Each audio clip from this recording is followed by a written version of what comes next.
കേരളത്തിൽ ഉടനെ ഒരു കാർ വരും. ആ കാറ് പൊട്ടിത്തെറിക്കും. നിങ്ങളൊക്കെ ഭയന്നു പോയോ? ചിലപ്പോൾ അങ്ങനെ സംഭവിക്കാം. ഇത് കേരളമാണ്. തീവ്രവാദികൾ അഴിഞ്ഞാടുന്ന ഒരു ഹബ്ബായി കേരളം മാറി. പറയുന്നതിൽ ബുദ്ധിമുട്ടുണ്ട്. പക്ഷെങ്കിലും ചില സത്യങ്ങൾ പറയാതിരിക്കാൻ കഴിയില്ല എന്നതുകൊണ്ട് മാത്രം പറഞ്ഞു പോകുന്നതാണ്. ഒരുപക്ഷെ ഇതിന്റെ താഴെ പലരും പല രീതിയിലുള്ള കമന്റുകളുമായി വരാം. നിങ്ങൾ ആ കമന്റുകളൊക്കെ ഇടുമ്പോൾ ഒന്ന് ആലോചിക്കണം.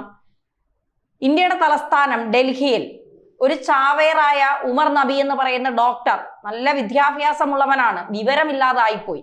അവൻ ഒന്നും ചെയ്യാൻ കഴിയാതെ വന്നപ്പോൾ, ഫ്രസ്ട്രേഷൻ മൂത്തപ്പോൾ ഒരു കാറ് കൊണ്ടിട്ട് അത് പൊട്ടിത്തെറിച്ച് 13 പേരുടെ ജീവനാണ് എടുത്തത്. കഴിഞ്ഞ ദിവസം ഒരു വാർത്ത നിങ്ങൾ കേട്ട് കാണും. തിരുവനന്തപുരം വാമനാപുരമാണോ കന്യാകുളങ്ങരയാണോ എന്ന് എനിക്ക് ശരിക്ക് ആ സ്ഥലത്തിന്റെ പേര് ഓർമ്മ വരുന്നില്ല. എന്തായാലും തിരുവനന്തപുരത്ത് 16-കാരനെ ISIS ചേരാൻ മാതാവും രണ്ടാനച്ഛനും നിർബന്ധിക്കുന്നു എന്നുള്ളൊരു വാർത്ത അമ്പരപ്പോടെയാണ് നമ്മൾ കേട്ടത്. സ്വന്തം മകനെ ചാവേറാക്കാനും തീവ്രവാദിയാക്കാനും ഏതെങ്കിലും അമ്മമാർ, അച്ഛൻ രണ്ടാനച്ഛനാണ്, അതുകൊണ്ട് നമുക്ക് അയാൾ സ്വന്തം മകൻ അല്ലാത്തത് കൊണ്ട് അയാൾ എന്ത് കാണിക്കാനും ഒരു മടിയുമില്ലാത്തവനാണ്. പക്ഷേ ഒരമ്മ അങ്ങനെ ചെയ്യുമോ? ഇപ്പോ കാമുകന്റെ കൂടെ പോകാൻ മക്കളെ കൊല്ലുന്ന, കാമുകനുമായി സമയം ചെലവിടാൻ മക്കളെ ഉപദ്രവിക്കുന്ന അമ്മമാരെയൊക്കെ നമ്മൾ കാണുന്നുണ്ട്, കേൾക്കുന്നുണ്ട്. അതൊക്കെ ശരിയാണ്. പക്ഷെ എങ്കിലും ഒരു തീവ്രവാദത്തിലേക്ക് ഒരു മകനെ തള്ളിവിടാൻ ഏതമ്മയാണ് ആഗ്രഹിക്കുന്നത്? അപ്പോൾ ഈ വാർത്ത ഇന്നലെ വന്നപ്പോൾ ഇതുമായി ബന്ധപ്പെട്ട ചില വിവരങ്ങൾ പുറത്തു വന്നു. ഈ സ്ത്രീ, ഈ അമ്മ എന്ന് പറയുന്നത് പത്തനംതിട്ട സ്വദേശിയാണ്. അവര് ക്രിസ്ത്യൻ കുടുംബത്തിൽ ജനിച്ച ഒരു സ്ത്രീയാണ്. ക്രിസ്ത്യൻ പശ്ചാത്തലമുള്ള ഒരു സ്ത്രീയാണ്. ഇവർ UK പോകുന്നു. അവിടെ വെച്ച് ഒരു മുസ്ലിം യുവാവുമായി പരിചയപ്പെടുന്നു. ആ പരിചയം പിന്നീട് എത്തുന്നത് വിവാഹത്തിലേക്കാണ്. വിവാഹത്തിലെത്തിയതിനു ശേഷം പിന്നീട് ഇവർക്കൊരു കുട്ടി ഉണ്ടാകുന്നു. അതിനുശേഷം ഇവർ തമ്മിൽ പിരിയുന്നു. പിന്നീട് ഇവർ വിവാഹിതയല്ല, പക്ഷെ ഇവരോടൊപ്പം ഒരു സുഹൃത്ത് കൂടെയുണ്ട്. ആ സുഹൃത്താണ് ഈ കൊച്ചിന്റെ രണ്ടാനച്ഛൻ എന്ന് ഇപ്പൊ പറയുന്നത്. ഇവർ നിയമപരമായി വിവാഹിതരല്ല എന്നാണ് പറയുന്നത്. ഈ സ്ത്രീയെ നിർബന്ധിച്ച് ഇയാൾ മതം മാറ്റി, മുസ്ലിം മതത്തിലേക്ക് മാറ്റി എന്നാണ് പറയുന്നത്. എന്തായാലും അതിനുശേഷം ഈ കുട്ടിയെ UK ഇവർ കൊണ്ടുപോയി അവിടെ ചെന്ന് നിരന്തരം ഈ കുട്ടിയോട് ഈ ISIS കുറിച്ചും ഈ ഭീകരവാദത്തെ കുറിച്ചും അതിന്റെ ഏറ്റവും നല്ല വശങ്ങളെ കുറിച്ചാണ് പറയുന്നത്. ഭീകരവാദത്തിന് എന്താണ് നല്ല വശം എന്ന് എനിക്കറിയില്ല. അതിന്റെ നല്ല വശങ്ങളെ കുറിച്ചും അതിൽ ചേർന്നാൽ നമുക്ക് ചാവേറായാൽ നമുക്ക് സ്വർഗത്തിൽ പോകാം എന്നൊക്കെ പറഞ്ഞ് ഈ കുട്ടിയെ വല്ലാതെ അങ്ങ് ഇവര് സമ്മർദ്ദം ചെലുത്തുകയാണ്.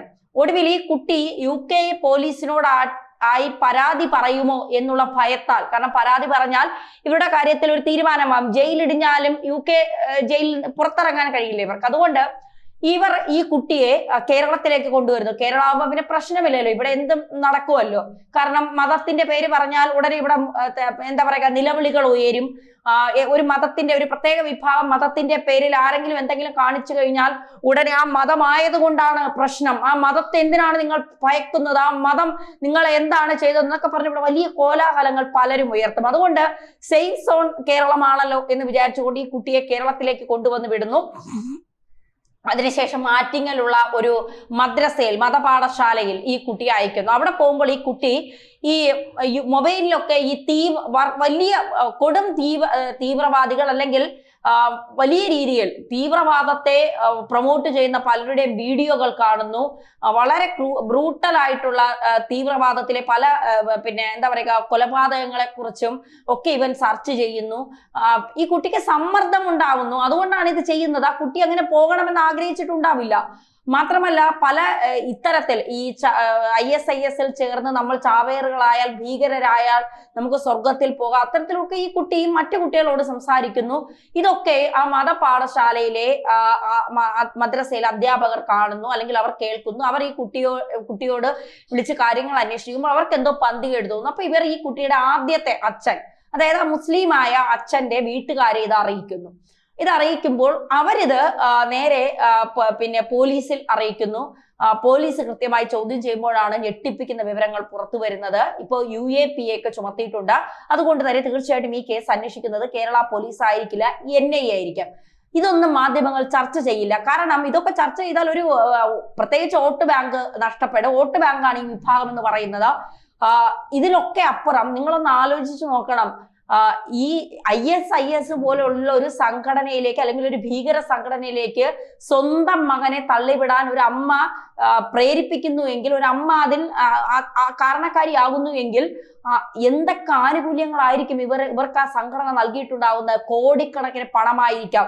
എത്ര പേര് ഇവർ ഇതിന്റെ പേരിൽ റിക്രൂട്ട് ചെയ്തിട്ടുണ്ടാകാം, എത്ര പേരെ ഇവർ ഇതിന്റെ പേരിൽ മതം മാറ്റിയിട്ടുണ്ടാകാം, വലിയ പണങ്ങളും മറ്റ് സൗകര്യങ്ങളും ഒക്കെ വാഗ്ദാനം നൽകി എത്ര പേരെ ആകാം ഇവർ പിന്നെ ഈ ഒരു രീതിയിലേക്ക് കൊണ്ടുവന്നിട്ടുള്ളത്. ഇനി ഏതെങ്കിലും കുട്ടികളെ ഇവർ ISISലേക്ക് വിട്ടിട്ടുണ്ടോ?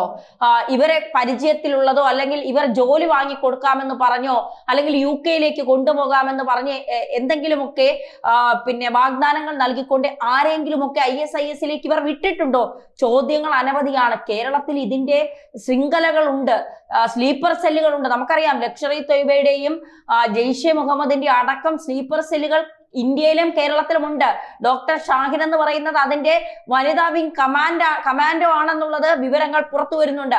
ഇതിന്റെ ഒക്കെ അടിസ്ഥാനത്തിൽ നമ്മൾ ഞെട്ടണ്ടേ? കേരളം സേഫ് ആണോ? ഒരിക്കലും അല്ല എന്ന് തന്നെ പറയേണ്ടി വരും. കേരളം തീവ്രവാദത്തിന്റെ ഹബ്ബാണെന്ന് ഒരു ആവർത്തി പലരും പറയുമ്പോൾ ഒരു പ്രത്യേക മതവിഭാഗത്തെ ലക്ഷ്യമാക്കിക്കൊണ്ട് ചിലർ നടത്തുന്ന അജണ്ടയാണ് ഇത് എന്ന് പലരും അതിനെ പരിഹസിച്ച് പുച്ഛത്തോടെ പലരുടെ അജണ്ടയാണ്, സംഘപരിവാർ അജണ്ടയാണ് ഇതിന് പിന്നിൽ. ഒരു മുസ്ലിം പേര് കേൾക്കുമ്പോൾ സംഘപരിവാറിന് അല്ലെങ്കിൽ RSSന് വല്ലാത്തൊരു അസഹിഷ്ണുത ഉണ്ടാകുന്നു, വല്ലാത്തൊരു പ്രശ്നം ഉണ്ടാകുന്നു എന്നൊക്കെ പറഞ്ഞുകൊണ്ട് ഇതിനെ വേറെ രീതിയിലൊക്കെ ചമച്ച് കൊണ്ടുപോകുന്ന ചില നെറികെട്ട മാധ്യമ പ്രവർത്തകർ ഉണ്ട്.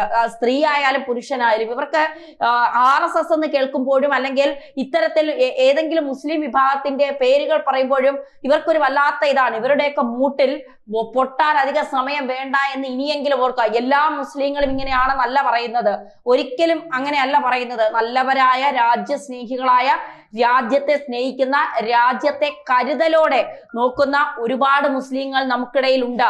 രാജ്യസ്നേഹമുള്ള എല്ലാ മതക്കാരെയും ഒരുപോലെ കാണുന്ന നല്ലവരായ മുസ്ലിം സഹോദരങ്ങൾ നമുക്കുണ്ട്. ഇപ്പോ മുസ്ലിം സഹോദരങ്ങളെ മാത്രമല്ല പറയുന്നത്, ഇതിപ്പോ ഈ സ്ത്രീ ക്രിസ്ത്യൻ വിഭാഗത്തിൽ നിന്നുള്ള ഒരു സ്ത്രീയാണ്, ക്രിസ്ത്യൻ പശ്ചാത്തലമുള്ള ഒരു സ്ത്രീയാണ്, അവര് മതം മാറിയതാണ്. അപ്പോ ഹിന്ദു ആയാലും ക്രിസ്ത്യൻ ആയാലും മുസ്ലിം ആയാലും രാജ്യദ്രോഹം അല്ലെങ്കിൽ രാജ്യത്തെ തകർക്കാൻ ശത്രു രാജ്യങ്ങളിൽ നിന്ന് പണവും സമ്മാനങ്ങളും വാങ്ങിക്കൊണ്ട് രാജ്യത്തെ തകർക്കാനുള്ള എല്ലാ പദ്ധതികളും ആവിഷ്കരിക്കുക എന്ന് പറയുന്നത് നമുക്ക് അംഗീകരിക്കാൻ കഴിയാത്ത കാര്യം തന്നെയാണ്. അരിച്ചു പറക്കുക എന്ന് പറയുന്നത് എവിടെ നിന്നാണ് നമ്മൾ തുടങ്ങേണ്ടത്? എവിടെ നിന്നാണ് തുടങ്ങേണ്ടത്? ഏതെങ്കിലും പള്ളികൾ കയറി ഇത് പരിശോധിച്ചാൽ ആയുധശേഖരങ്ങൾ പല പള്ളികളിലും ഉണ്ടെന്ന് പറയുന്നു. പല മദ്രസകളുടെയും പേര് പറഞ്ഞുകൊണ്ട് അവിടെയൊക്കെ ആയുധങ്ങൾ ശേഖരിച്ചു വെക്കുന്നുണ്ടെന്ന് പറയുന്നു. പല മദ്രസകളിലും രാജ്യവിരുദ്ധമായ കാര്യങ്ങളാണ് പഠിപ്പിക്കുന്നതെന്ന് പറയുന്നു. അവിടെയൊക്കെ ചെന്ന് കയറിയാൽ പറയും കേന്ദ്രം കലിപ്പ് തീർക്കുകയാണ്, കേന്ദ്രം ഭരിക്കുന്നത് BJP ആയതുകൊണ്ട് BJPയുടെ പിന്നെ അജണ്ട നടപ്പാക്കുകയാണ്, BJPക്ക് മുസ്ലിങ്ങളെ താല്പര്യമില്ല, അതുകൊണ്ട് അവരെ ഇന്ത്യയിൽ നിന്ന് അടിച്ചോടിക്കാനുള്ള കാര്യങ്ങൾ നടത്തിയാണെന്നൊക്കെയുള്ള വ്യാഖ്യാനങ്ങൾ ഉണ്ടാക്കും. ഒരു ദിവസം കേരളം മുഴുവനായി പൊട്ടിത്തെറിക്കുമ്പോൾ ഈ വ്യാഖ്യാനങ്ങൾക്കൊക്കെ ഒരു മറുപടി കിട്ടും എന്നുള്ളതാണ് യാഥാർത്ഥ്യം. ഇപ്പോ കഴിഞ്ഞ ദിവസം യോഗി ആദിത്യനാഥ് പറഞ്ഞത് എന്താണ്? ഉത്തർപ്രദേശിൽ ആഗ്ര മുതലുള്ള പള്ളികളിൽ കൃത്യമായ പരിശോധന വേണം. കേരളത്തിലും അത്തരം നിർദ്ദേശം കേന്ദ്ര സർക്കാരിന്റെ നിർദ്ദേശം വന്നിട്ടുണ്ട് എന്നുള്ള ചില സൂചനകൾ പുറത്തു വരുന്നുണ്ട്. ഈ പള്ളികൾ, മോസ്കുകൾ അല്ലെങ്കിൽ എല്ലാം വേണം, എല്ലാം കേന്ദ്രീകരിച്ച് ഒരു അന്വേഷണം വേണം. എവിടെ നിന്ന് ആര് എങ്ങനെ രാജ്യവിരുദ്ധമായ കാര്യങ്ങൾ ചെയ്യുമെന്ന് അറിയില്ല. എന്തായാലും കേരളത്തിലെ ജനങ്ങൾ ജാഗ്രത പാലിക്കുക എന്ന് മാത്രമേ പറയാനുള്ളൂ.